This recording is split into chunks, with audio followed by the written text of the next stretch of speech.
Hey guys, we're going to talk a little bit today about chord naming.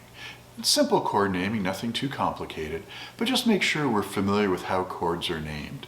Now, if you're into the guitar and you're playing a lot of stuff, you probably have chord charts. And this is great if you have some kind of very complicated chords. But in general, we can get a pretty good idea what the chord is all about with just a couple little tricks. And in particular, a trick I like to call the nearest neighbor scale. This little nearest neighbor scale makes it really easy to figure out a lot of the features of a chord. But let's start really basic. We're going to talk about a major chord. And in this case, we're going to pick a note, say the A note right here on the 5th fret top string. And that's a pretty good start. We know it's the A note, we're ready to go with it. We also know that we can make a power chord. Power chords are our simplest chords, really a 2-note chord, probably more correctly called a dyad than a chord, but we've got the 1st and we've got the 5th. Okay, those are our basic notes in it, and we just play those two notes together. And that's our simplest chord, starting chord. But when we get into chords, we want to have a triad, we want to have at least 3 notes in it. Our major scale, starting for A, is going to go A, B, C sharp, D, E, F sharp, G sharp, and A. Notice we just came back to an A note, and that's positioned 2 strings down, 2 frets over. That octave idea is a really critical idea.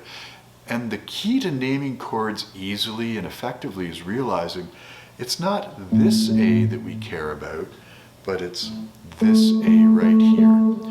And this is where our nearest neighbor scale comes in. Take a look at a little variation on our major scale. That is to say, we're going to do it in the up and down direction rather than kind of the along the strings version. So this is going to be the A,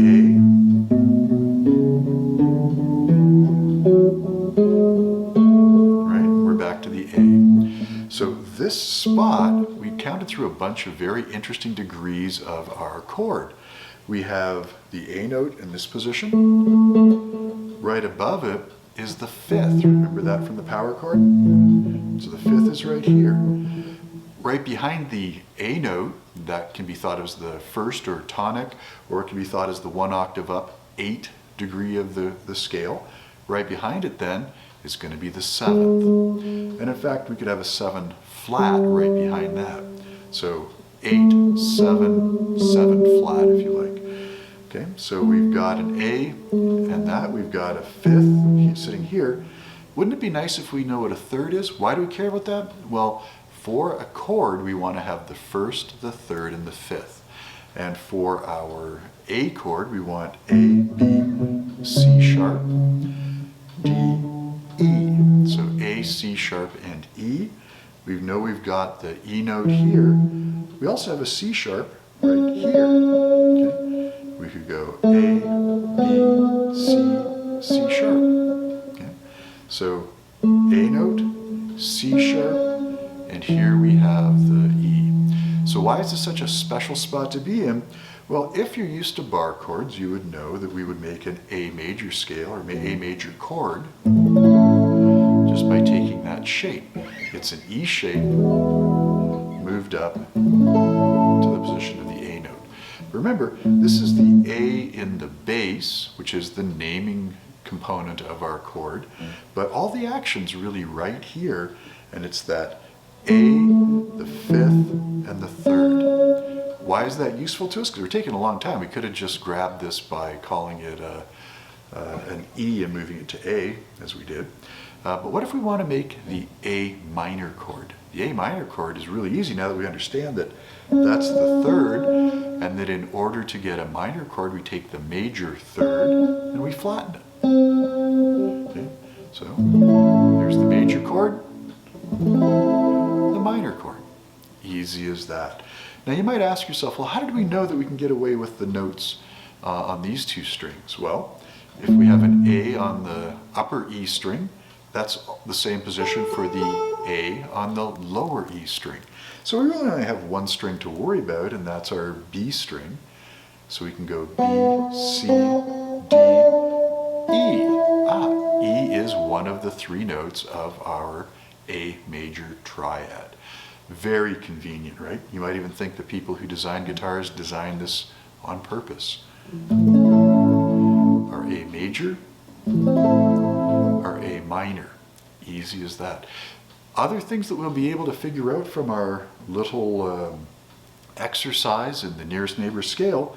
Remember the C sharp? That's our major third. If we flatten it, our minor third, go down one more position. That's a second, or the second degree. So when we make a sus chord, we'd want that note. If we go the other way, we've got our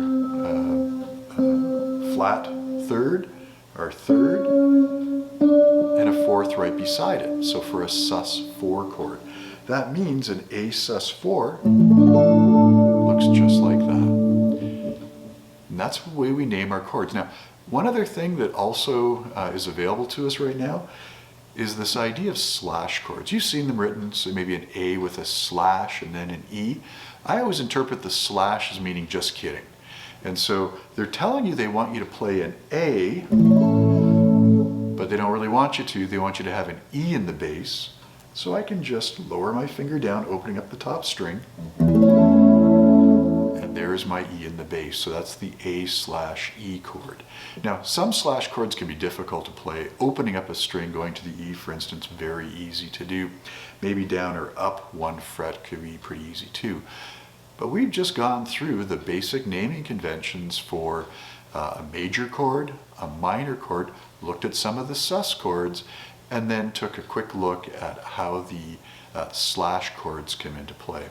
Not bad, just by knowing one little funny looking scale, that nearest neighbor scale, which is to say all the little notes that sit around the second or octave of the root note that we're trying to play. Hope you found that interesting, hope it made sense. We'll see where we get. Take care.